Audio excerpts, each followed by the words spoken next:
morning everyone, Dr. Nat here. So this is our first lecture and this class is Engineering Statistics ENG 3004. Make sure you're in the right class. If you're not in this class, then this video is not for you. Okay, so let's start. I will give you an overview of the course when we meet on Wednesday later on, so don't worry about that. Let's just start with the lecture first. Okay, so how do you represent data? Suppose you are to present the following data on sales for the month of April. What method would you choose? Okay, so let's see this data. We have 58 over here. Okay, I'm just gonna take my pen over here. We have 58, 30, 37, blah blah blah, and 1, 2, 3. We have how many data here? We have 1, 2, 3, 4, 5, 6, 7, 8, 9, 10, and then we have 10 columns and we have 1, 2, 3 rows. So that gives us a total of 30 data. And this is for the month of April. So this is the data on sales for the month of April. So this is the data. So it says here on 1st of April, you achieved 58 sales. The second day of April, you achieved 30 sales and so on. Okay, so I hope you guys understand this data, what it's trying to tell you. So do you know that there are around 30 different choices of graphs? I don't know that too. I don't know if there's 30, I know like 10. But, yet not all graphs are appropriate for presentation purposes. Thus, you need to choose the most suitable graph for your data, obviously. Next. So these are some of the charts that you should know. So this one is the bar chart. Remember, we were talking about data on sales for the month of April, right? So here, ada 1 hari bulan, 2 hari bulan, 3 hari bulan, the 4th of April, the 5th of April. And remember, the 1st of April, we had 58. So this is what is represented in this bar chart. And then for the 2nd of April is 30, 37, 36. So this is 30, 37, 36. So it's from the same data, but it is represented differently. Just now, we had numbers. This had no meaning whatsoever to me because it's just a bunch of numbers. I don't really care for it. But when it was represented in the form of a bar chart, it kind of looked nice, right? But is it really meaningful? I'm not so sure, but we'll see. So this bar chart, the x-axis is the date, 1st of April, 2nd of April, 3rd of April, and then the y-axis is the sales or the unit number of sales. And this is basically from the same data that I showed you earlier. And then the same data can be represented in the form of a line chart. So here again, we're seeing the same data, 58. I think this was 37.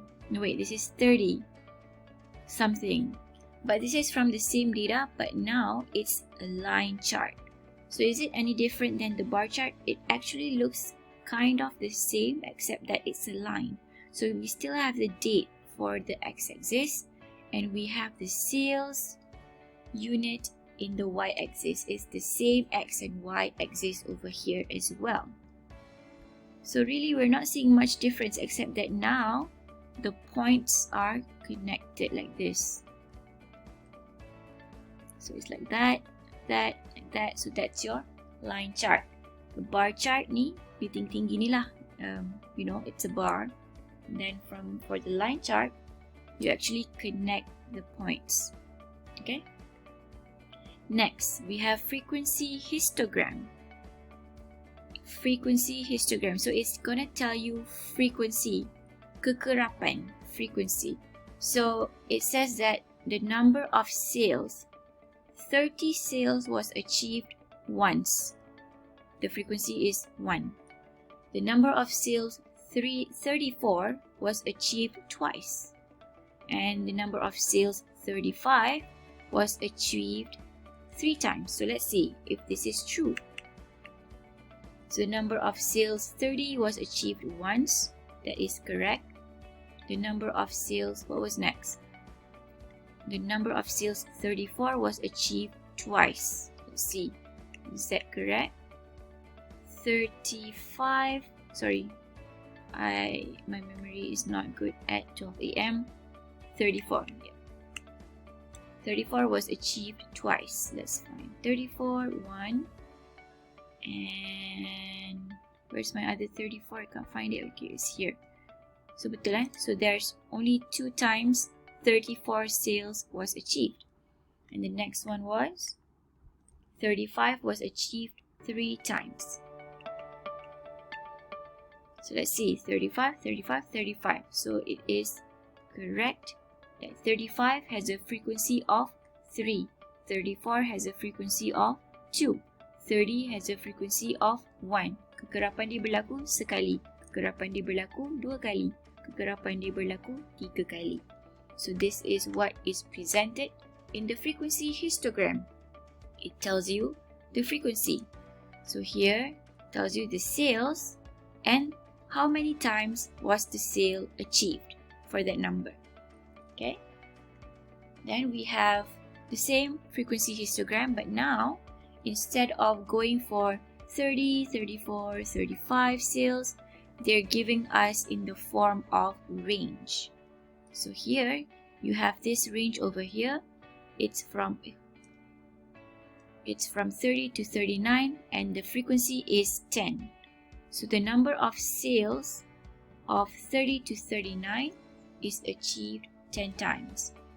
Sales from 40 to 49 is achieved 16 times. And sales 50 to 59 is achieved 4 times. So let's check this one. 50 to 59 sales is achieved 4 times. Let's see. 50 to 59 is achieved 4 times. Let's see if that is correct. 50 to 59. Let's circle all the numbers 50 to 59, not here.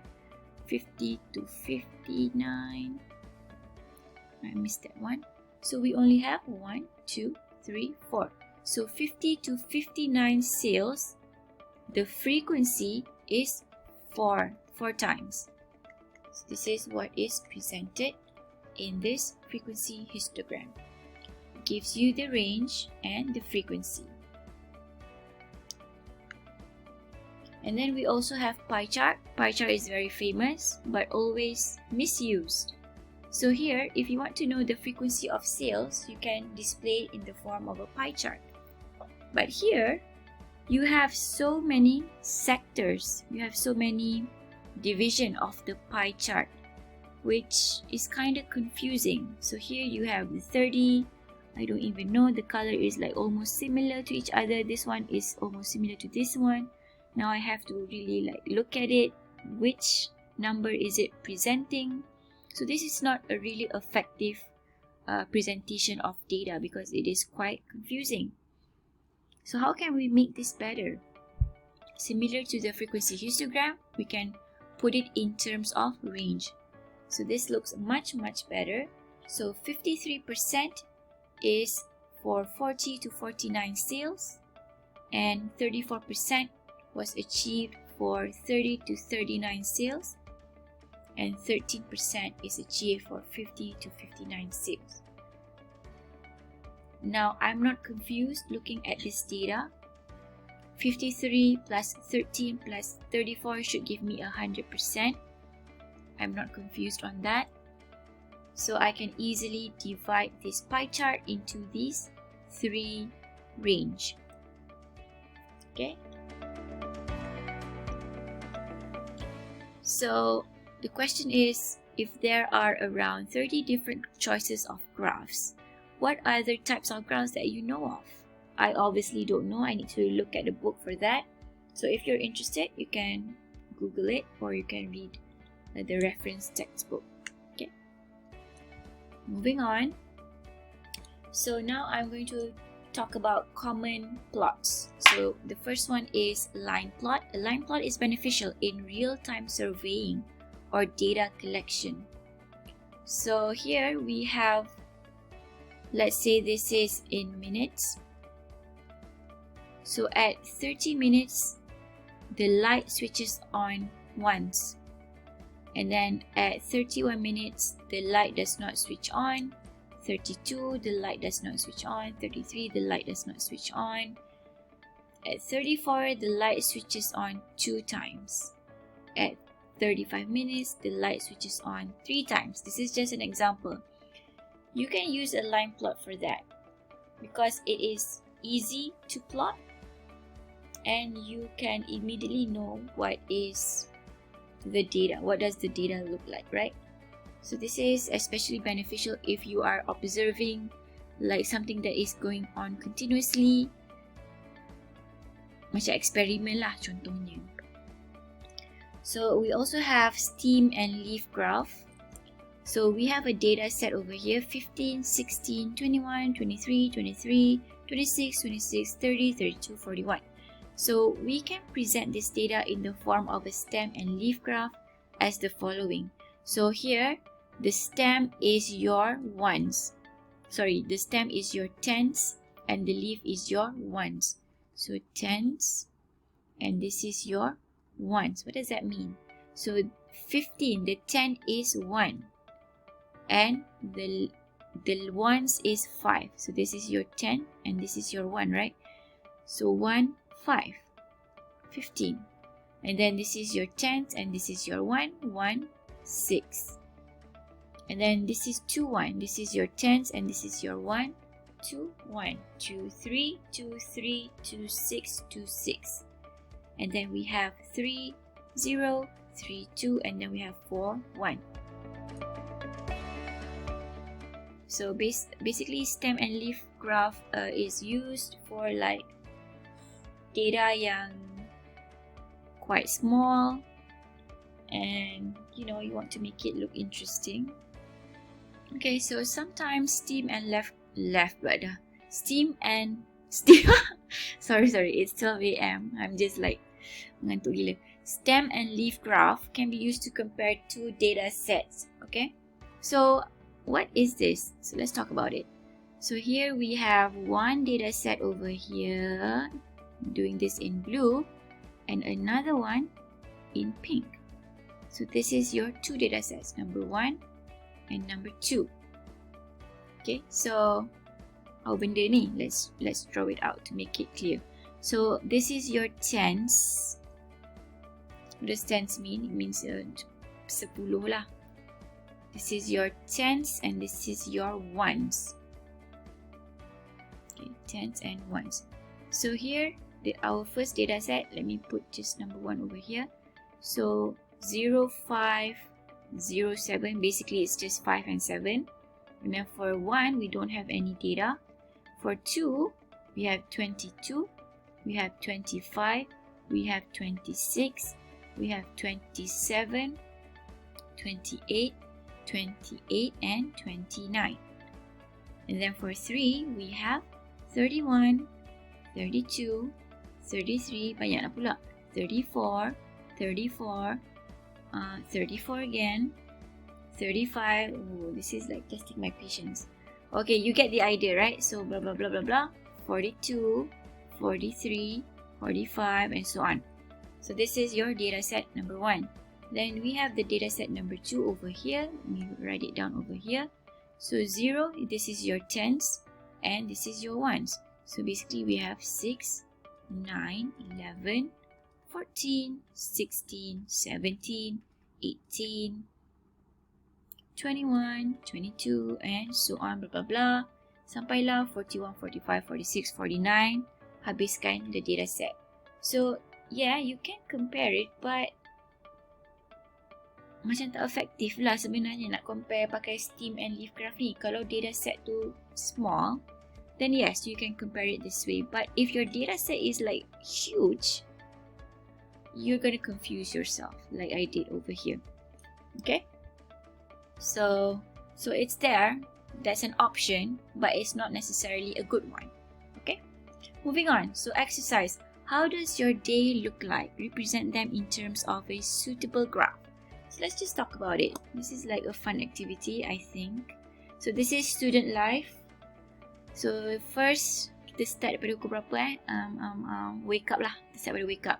let's say you wake up at 6 a.m. cemerlang, and then 6:30 a.m. you actually wake up, you get ready at 7 maybe, and then you go to school, you ride the bus at 7:30, and at 8 a.m. you're supposed to arrive at class. I don't know what time your class starts, hopefully not at 8 because that kind of sucks. And then you have class but you're actually sleeping now, don't know what's going on there. 8, 9, 10, and then lunch is at 11. No, should be at 12. So let's say that class happens from 8 to 12. Let's say you have class until 11 lah. Okay, dah boleh lah. 8, 9. So this is, let's say this is 9, 11, and then you have your lunch at 12. Should we say our lunch is at 1? Maybe. I think 1 sounds more reasonable. 1 to 2. Then you start your class at 2 p.m. Then at this point, you're just like going nuts. 4 p.m. you end class, you go home. And then you go on the internet, I don't know, you're watching K-pop, drama, movie, whatever. And then 6, 7 is your dinner. And then 7 to 8, you're like having dinner and resting. And then you start working on your homework at 8, 9, 10, 11. Then you go to bed when you're almost dying, 12. So you sleep from 12 to 6. That's kind of sad, but you know, life happens. Okay, so how do you want to present this data? Do you want to use a pie chart? Do you want to use a bar chart? Or do you want to use a line chart? Stem and leaf. I want to pronounce that right. So, what is the most effective way to present your data? So, dalam statistik ni, kita akan cakap pasal presentation of data, and it is very, very important. Okay, so my take on this, because I'm lazy, I love to use pie chart. Yes, pie chart is for lazy people sebenarnya. So I'm going to describe my student life. My student life. Dah lama dah jadi student weh. So I'm going to say from 12 to 6, which is 6 hours of my day. 6 out of the 24 hours per day is dedicated to sleep. How do I present this in percentage? So 6 divided by 24, I don't know, I have my calculator right now. Give me a minute. Okay, let me rewrite this. So you dedicate 6 hours of your 24 hours per day for sleep, and that is 25%. Okay, so that is not how you actually calculate percentage. You have to times it with 100. And I need to write this nicely, because I'm the teacher here. So 6 divided by 24, 6 can, okay, times 100, so that is 25%. Okay, so that is your sleep. And then you actually spend time in class from 8 to 12. Let's say you spend time in class from 8 to 12, so that's 4 hours class. Okay, 4 hours over here, right? And then you spend another 2, 3, 4. 2 hours, another 2 hours in class, so that's 6 hours in class divided by 24 hours per day. So 6 divided by 24 times 100%. How many that is? I can't calculate now using my brain because it's shutting down. Oh, it's the same. My God, I told you. It's not functioning well. And then what else? Let's calculate the amount of time that you spend on the internet, because that's kind of important too. So let's see. Internet is from 5 to 6, 5 to 7 lah. 5 to 7 is over here, kan? So 2 hours internet. 2 over 24, so that's 1 over 12. 1 divided by 12 is something. That's not a lot. Kesian. Times 100. So that's going to give me 8.33. Okay, so now I'm just lazy right now. So let's declare the other things as others. Okay, so what is left for others? So others should be 100 minus 25 minus 25 minus 8.33. So that should leave me with 100 minus 25 minus 25 minus 8.33. So others is 41.67%. Banyak juga others rupanya. So that's your lunch. You wake up doing nothing. What else? Dinner and doing work. Oh, work. I think we should have calculated work, but I'm lazy, so let's not do that. So this is your pie chart. A very cute pie chart. So 25, So 25 is suku, right? Suku. So I'm gonna divide it like this first. So this is your sleep. This is your class. And then others is 41%. So this is 25, this is 25, the total of this is 50.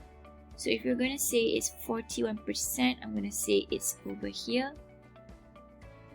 Oopsie. Make that line again, and this would be others, and this is your internet. Okay lah, balance lah juga. Cik, padahal tidur sikit gila. So yes, so pie chart is actually for lazy people, but sometimes it's effective to give you an overall view of your data. So this is your data. You are the data. So I'm going to end lecture number 1 with this quote. Balance is not better time management, but better boundary management. Balance means making choices and enjoying those choices. Okay? So I'll see you in lecture number 2. Bye-bye.